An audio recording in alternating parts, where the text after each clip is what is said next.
अब इसके बाद हम वाइपर के बचपन का एक फ्लैशबैक देखते हैं, जहाँ पर वो शांडियन कबीले के चीफ से अपने दोस्तों के साथ कामाकिरी, ब्राह्म और राकी इन सभी के साथ मिलकर कहानियां सुन रहा है। हम वही हैं जो कि इतिहास बनते हैं और इस बात को अपने दिमाग और दिलों के अंदर डाल लो। यही लिखा था उस पोनीग्लिफ पे, जो कि आज से 800 साल पहले लड़ाई की वजह बना था। सभी शांडियंस ने उसे बचाने के चक्कर में लड़ाई कर दी। ये पोनीग्लिफ क्या होता है? पोनीग्लिफ, अच्छा ये सब छोड़िए, क्या हम उस 800 साल पुरानी फाइट में जीत गए थे? हाँ क्यों नहीं, शांडियंस उस लड़ाई में जीत गए थे। पर इसका कोई फायदा नहीं, क्योंकि आज से 800 साल पहले हम उस पोनीग्लिफ को बचाने के लिए उस लड़ाई में जीते थे, लेकिन 400 साल बाद हमारा ये आइलैंड ऊपर उड़कर आसमान में आ गया और हमसे हमारा आइलैंड ही छीन लिया गया। इसका मतलब है कि स्काई पे आके उन लोगों के पास हमारी वो जमीन है और उन्हीं के पास वो पोनीग्लिफ भी है ना चीफ? हाँ तुमने सही कहा, हमारी जमीन को छीन लिया गया। लेकिन बच्चों, इस आग को तुम बुझने मत देना, एक न एक दिन वो जमीन हमारी होकर ही रहेगी। वाइपर के रिजेक्ट अटैक की वजह से एनेरू का दिल धड़कना बंद हो जाता है और एनेरू की मौत हो जाती है। और तभी नामी भागकर रॉबिन के पास जाती है। रॉबिन, ये तुम्हें क्या हो गया? और तभी स्काईनेट के पास भी जाती है और देखती है कि स्काईनेट भी घायल पड़ा है और वाइपर के हाथ में बहुत तेज दर्द हो रहा है, क्योंकि कामाकिरी ने इसे कहा था कि अगर ये एक से ज्यादा बार रिजेक्ट डायल का यूज करेगा तो उसके शरीर के टुकड़े टुकड़े हो जाएंगे। ऐसा होता तो नहीं है, लेकिन इसके हाथ में बहुत ज्यादा तेज दर्द होता है। लेकिन तभी कहीं से बिजली के धमाकों की आवाज सुनाई देती है। वाइपर देखता है कि एनेरू की बिजली उसे वापस से जिंदा कर रही है, उसके बंद हुए दिल को वापस से धड़काकर। नामी ये देख कर हैरान रह जाती है। ये नहीं हो सकता, वो वापस जिंदा हो गया।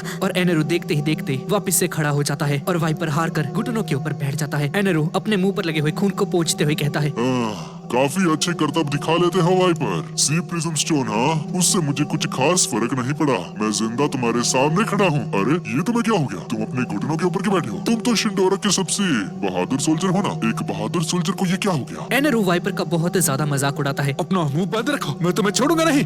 अच्छा तो फिर ये लो। और वाइपर पर हमला करके इसे दूर फेंक देता है। वाइपर लड़ने के लिए खड़ा हो जाता है। ये देखकर एनेरू अपने बगल में लगे हुए उस ड्रम को बचाता है और उसके अंदर से 30 मिलियन वोल्ट से बना हुआ एक पक्षी निकलता है, जो कि वाइपर के अंदर जाकर समा जाता है और वाइपर को बहुत तेज करंट लगता है और वहीं पर चिल्लाकर गिर जाता है। और इसी बीच मौके का फायदा उठाकर जोरो उस स्टोन और अपनी तलवारों को लेकर भागने लगता है एनेरू की तरफ। या तो आज मैं मर जाऊंगा या इसे मार दूंगा। लेकिन तभी एनेरू को पता चल जाता है और वापस से अपने ड्रम को बचाता है और इस बार उसके अंदर से 30 मिलियन वोल्ट की एक कैट निकलती है और जोरो का भी यही हाल होता है, जो कि वाइपर का हुआ। नामी देखती है कि चॉपर, वाइपर, जोरो ये सब के सब लोग घायल पड़े हैं और अब सिर्फ नामी ही अकेली जिंदा बची है। और एनेरू इसकी तरफ आगे बढ़ने लगता है, लेकिन तभी पीछे से एक आवाज आती है, हम वही हैं जो कि इतिहास बनते हैं। इस बात को अपने दिमागों और दिलों के अंदर डाल लो। और वाइपर बहुत बुरी हालत में खड़ा है। अब तुम्हें इतना ही शौक है मरने का, तो इसमें मेरी कोई गलती नहीं है। एल्थोर! और वाइपर के ऊपर एल्थोर अटैक यूज कर देता है, जिसकी वजह से यहाँ पर एक बहुत बड़ा गड्ढा हो जाता है। और वाइपर को खत्म करने के बाद एनेरू नामी की तरफ आगे बढ़ने लगता है उसे खत्म करने के लिए। रुक जाओ, मैं तुम्हारे साथ चलूंगी। क्या? हाँ, मैं तुम्हारे साथ चलूंगी उसी दुनिया में जहाँ पर आप मुझे लेकर जाना चाहते हैं। वो क्या था उसका नाम?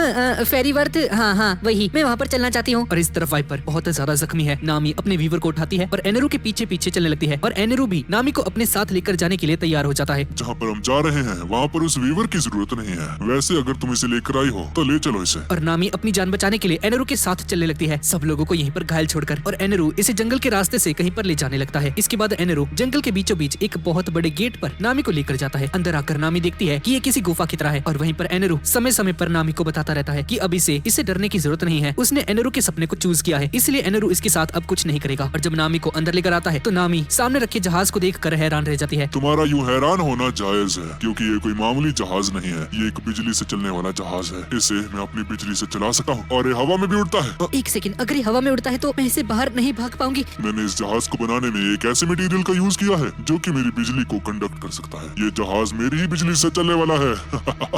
और नामी समझ जाती है कि वो मटेरियल सोना है। क्या तुमने शिंडोरा का सारा सोना इस जहाज को बनाने में लगा दिया? हाँ, शिंडोरा का वो सारा का सारा सोना इस जहाज के ऊपर मौजूद है। वैसे भी ये जहाज मुझे मेरे सपनों तक लेकर जाने वाला है और इसका नाम है आर्क मैक्सिम, जो कि मुझे फेरी वर्थ तक लेकर जाएगा। इस तरफ हम उसी सांप को देखते हैं जिसे एनेरू ने बुरी तरह से घायल कर दिया था, लेकिन अभी उसकी आंख के अंदर आइसिया और लूफी हैं, जो कि बाहर निकलने की कोशिश कर रहे हैं। लेकिन इत्तेफाक से ये सांप छींक देता है और लूफी और आइसिया नीचे गिरने लगते हैं और पियरे आइसिया को नीचे गिरने से बचा लेता है। और जब लूफी नीचे गिरता है तो देखता है कि वो बाहर आ चुका है और लूफी शिंडोरा की सबसे ऊंची सीढ़ियों के ऊपर चढ़ जाता है और सबसे ऊंची मीनार पर जाकर खड़ा हो जाता है। लूफी, मेरे लिए रुको। और जब आइसिया ऊपर पहुंच जाती है तो देखती है कि ये तो इनका शिंडोरा है। देखो, मैं वापस आ गया।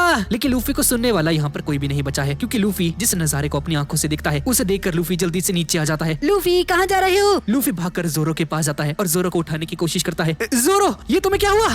तुम्हारी ये हालत किसने कर दी? आइसिया भी भागते हुए आती है और जमीन के अंदर वाइपर को देखती है, जो कि घायल पड़ा है। आइसिया इसे देखकर रोने लगती है और उसे उठाने की कोशिश करती है, लेकिन इसका कोई फायदा नहीं। और पियरे अपने मालिक गैनफॉल को घायल पड़ा हुआ देखता है, जिसे देखकर पियरे भी रोने लगता है। लूफी आइसिया आइसिया का हाथ पकड़ के उसे बाहर निकालता है। रोने की जरूरत नहीं है आइसिया। और तभी देखता है कि रॉबिन भी यहाँ पर पड़ी है। रॉबिन के पास जाकर उसे उठाने की कोशिश करता है। अरे रॉबिन यार तुम भी। और इन सभी में से सिर्फ रॉबिन ही रिस्पॉन्ड करती है। धीरे से अपनी आंखों को खोलती है और कहती है वो नामी को ले गया लूफी। और रॉबिन धीरे धीरे लूफी को सारी बातें बताने लगती है कि कैसे एनेरू स्काइपिया को खत्म करने वाला है, उसे नीचे गिराकर। ये सुनकर आइसिया चिल्लाती है क्या वो सच में स्काइपिया को खत्म करने वाला है? लूफी अगर कोई है जो कि सबकी जान बचा सकता है तो वो सिर्फ तुम हो लूफी। प्लीज सभी को बचा लो। आसपास थोड़ी ही दूर यहाँ पर कुछ लोग हैं, कुछ नहीं 2 ही लोग हैं और उनमें से एक नामी है। आइसिया मुझे उस तक लेकर चलो। अब इसके बाद हम लवली स्ट्रीट को देखते हैं, जहाँ पर ये सभी के सभी पुलिस ऑफिसर्स स्काइपिया के लोगों को बताते हैं कि पुराने भगवान गैनफॉल कॉनिस और पगाया को लेकर भाग चुके हैं और जहाँ पर भी वो दोनों क्रिमिनल्स दिखाई दें तुरंत उनकी रिपोर्ट करें और उन सभी लोगों से सावधान रहें। भगवान की नजर उन दोनों क्रिमिनल्स पर हमेशा रहेगी।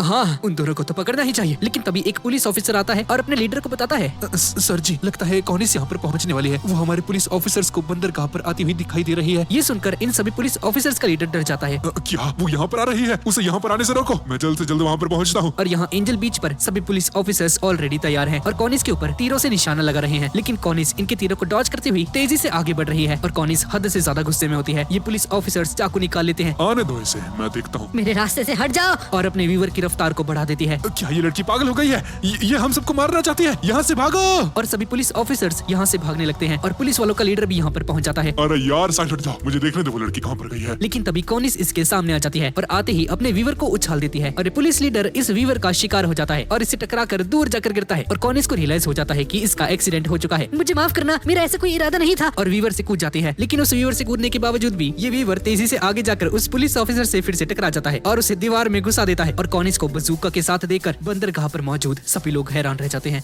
ये तो वही है। अरे ये तो वही क्रिमिनल है। और बिल्कुल इसी समय पर एनेरू यहाँ पर हंसने लगता है। तुम्हारी वो दोस्त जो कि स्काइपिया पर रहती है, दरअसल वो अभी लवली स्ट्रीट पर पहुंच चुकी है सभी लोगों को मेरी असलियत बताने के लिए। देखते हैं कौन इसकी बातों का यकीन करेगा। अगर ये कॉनिस की बात कर रहा है तो उसे तो हमारे शिप पर होना चाहिए ना। वो वहाँ पर कैसे पहुँच गई?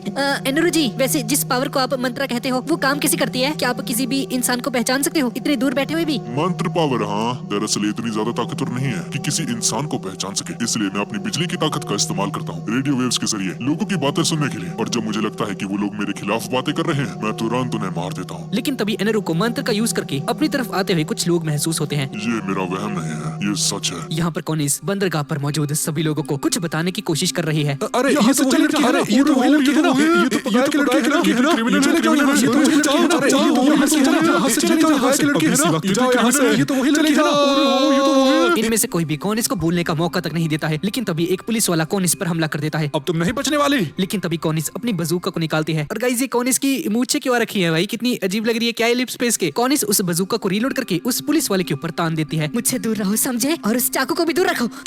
उसके पास बजूका है तो तुम्हें इसका चाकू नहीं दिख रहा? हाँ, मेरी बजूका दिख रही है। बस मैं आप सभी को बस इतना बताने आई हूँ कि हमें इस जगह को अभी इसी वक्त छोड़ना होगा। एनेरू पूरे के पूरे स्काइपिया को खत्म करने वाला है। ये सुनकर सभी पुलिस ऑफिसर्स कहते हैं, ये लड़की क्या बकवास कर रही है? वो हमारी भगवान है, समझी तुम? अरे वो हमारी जगह को तबाह क्यों करेगा? पागल वागल हो गई है क्या ये लड़की? हाँ, इसे भगाओ यहाँ से।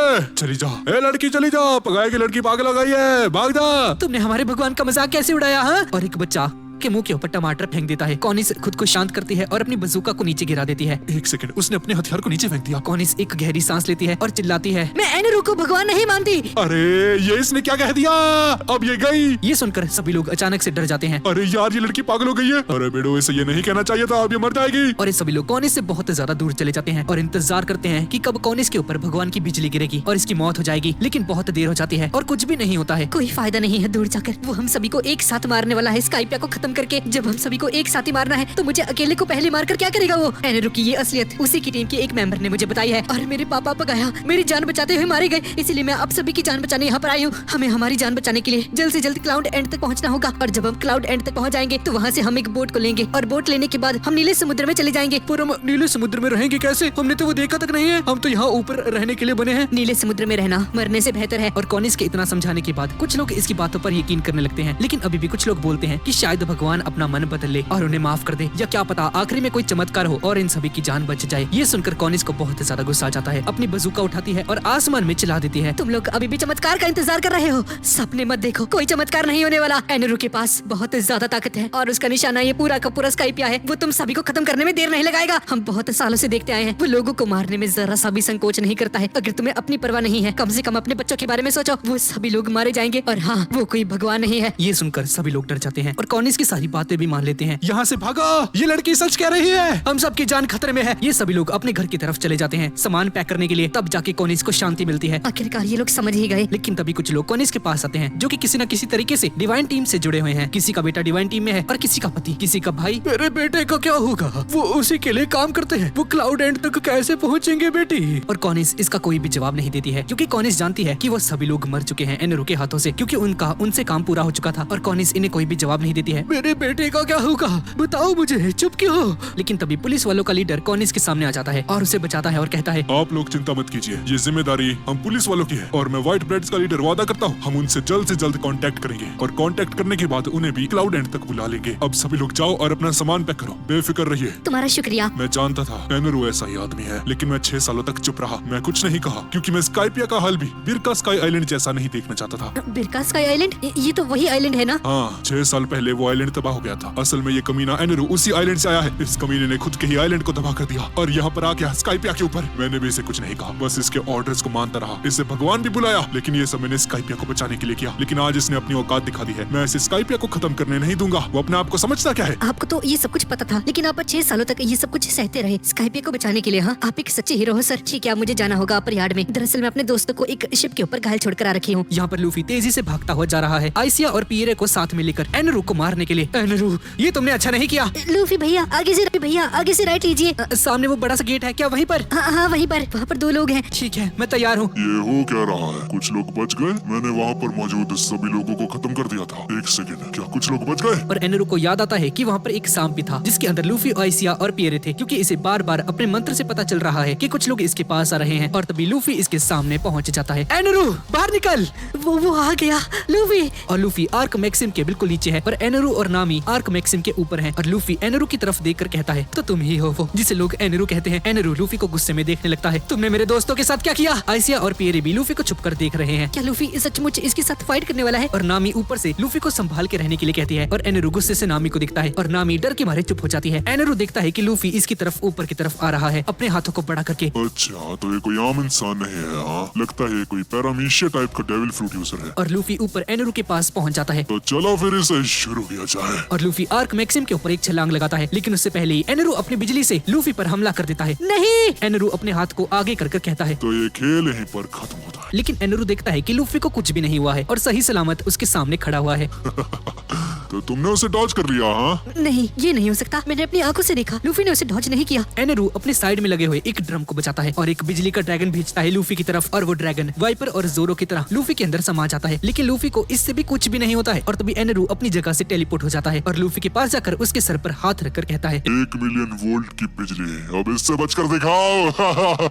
एनेरू का ये मंत्र बहुत ज्यादा तेज होता है। बस बहुत हो चुका। और हम देखते हैं कि लूफी इस बार भी एनेरू के इस खतरनाक अटैक से बच जाता है। भाई ये चल क्या रहा है? इसे कुछ हो क्यों नहीं रहा? ये देखकर आइसिया, पियरे और एनेरू चिल्लाना शुरू कर देते हैं और एनेरू खुद हैरान हो जाता है। इसके नाक से ये नालियां बहने लगती हैं और इसकी आंखें बाहर आ जाती हैं। लूफी भागते हुए आता है और कहता है, अब मेरी बारी। अरे यार नहीं, इसका कोई फायदा नहीं। इसका अटैक मेरे ऊपर असर नहीं करेगा। लेकिन तभी लूफी एनेरू को एक जोरदार लात मार देता है। मेरा अंदाजा सही था। अगर एनेरू बिजली है तो लूफी रबड़ है और बिजली का रबड़ के ऊपर कोई असर नहीं होता है, जिसका मतलब है कि लूफी एनेरू को मारने के लिए ही बना है। क्या लूफी ही एनेरू को मार सकता है? और यहाँ पर हम देखते हैं कि लूफी ने एनेरू को मारकर जमीन के ऊपर फेंक दिया है।